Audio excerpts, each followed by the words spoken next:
2011. Today is my wedding day. And for the first time, both my hair and my makeup are done professionally. I hardly recognize myself. You see, for so long, I never thought I would be worthy of love, of happiness. No, not a girl like me who would never be thin enough, demure enough, or sane enough.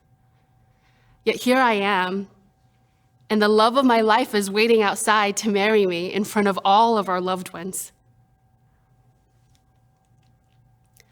1997. I'm 16 years old and the luckiest girl alive. I'm on top of the world. I love everyone. I run through the house shrieking with delight. I drive into the desert sunset with the windows rolled down, the wind whipping through my hair, and I can fly. I am beautiful. Days later, I'm terrified. I don't know what's happening to me. I can't stop worrying. I can't sleep. I feel so ugly and unlovable and fat. I'm an idiot, an imposter who'd somehow convinced all my teachers to give me A's when I can't do anything people expect of me. I just want to die. It's either that or let everyone down. I don't seem to have a choice. Weeks without sleep have me believing that the radio is talking to me, that movies are about me, that people are secretly filming me. I'm famous. I knew it. I figured it out, but people don't know yet, and they're trying to play it cool, so sure, I'll play along. Until, oh my God. Can't believe those were my thoughts. I can't believe those were my delusions. What's wrong with me? This can't be normal. I'm so terrified. I turned to my parents for help. My dad says, "A mental doctor? No, that's too risky. What if it gets on your permanent record and then no colleges will take you no matter how good your grades are? And what if word got out? Who would marry you? Your life would be over. We can't. It's too risky." Is this true? Would seeking help spell my doom? I'm trapped in this loop, not knowing why I'm like this. One day after school, my dad tells me to get into the truck. I don't know where we're going. He drives us 8 hours across state lines to the office of a family doctor. He's the relative of a friend, someone who could be trusted to keep things off the record. I'm terrified, but excited at the same time to finally learn what's wrong with me. So I tell him everything, the radio, the movies, the not sleeping. And then I walk out into the darkened hallway to await my verdict, holding my breath. When my dad finally comes out, he's silent and solemn. He won't meet my eyes. We get back into the truck, and he still hasn't said a word. So finally I ask him, "Baba, what's wrong with me? What did the doctor say?"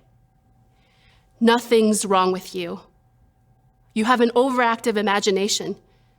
You just need to get some sleep." Just get some sleep. Something I've been trying and failing to do for years. If I could just do that, we wouldn't be here. The pit in my stomach sinks deeper.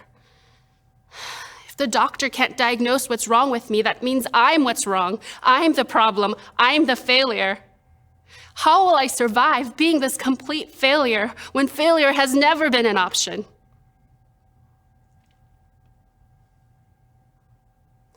Four years later, I'm diagnosed with bipolar disorder.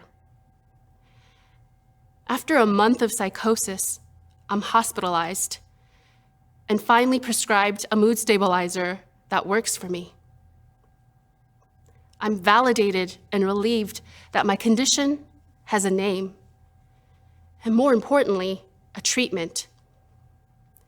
It meant all these years of suffering, there was a reason. It wasn't my fault. There's a treatment, medication that can help me.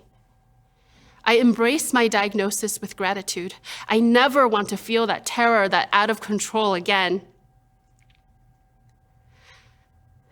At the same time, at just 20 years old, I don't know if life will ever be okay again.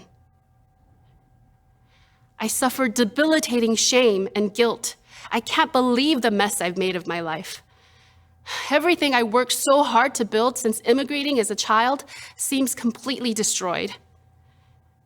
Was my life really over at age 20 before it ever really began? I felt so alone and hopeless. Yet I forced myself not to give up. I forced myself just to put one foot in front of the other. Now, nearly 20 years have passed. I'm almost 40 years old, and my husband and I have been happily married for nearly a decade.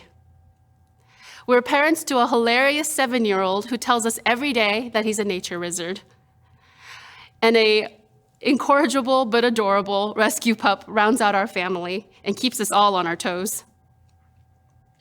I take my medication every day without fail. I avoid even caffeine to protect my sleep. I avoid alcohol and drugs. I see my psychiatrist and my therapist regularly, and I've done the hard emotional labor to face my traumas, to understand my triggers, and to heal.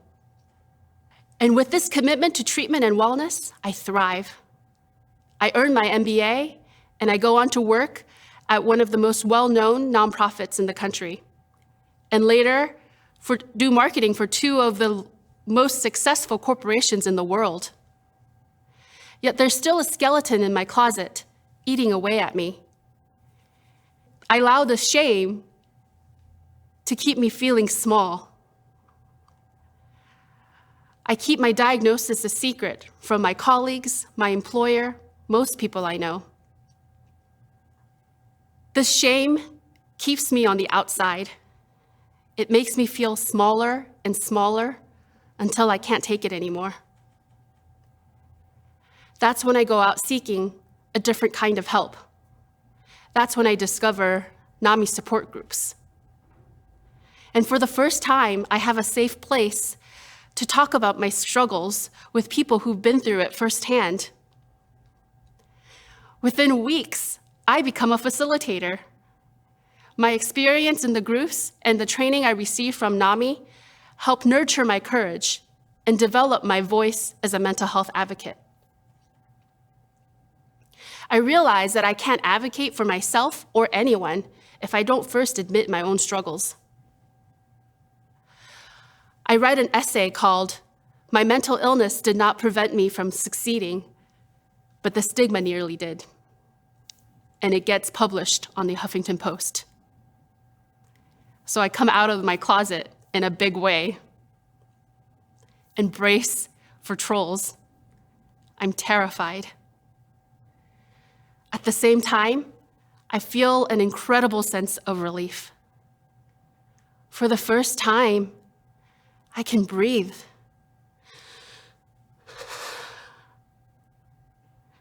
I am free.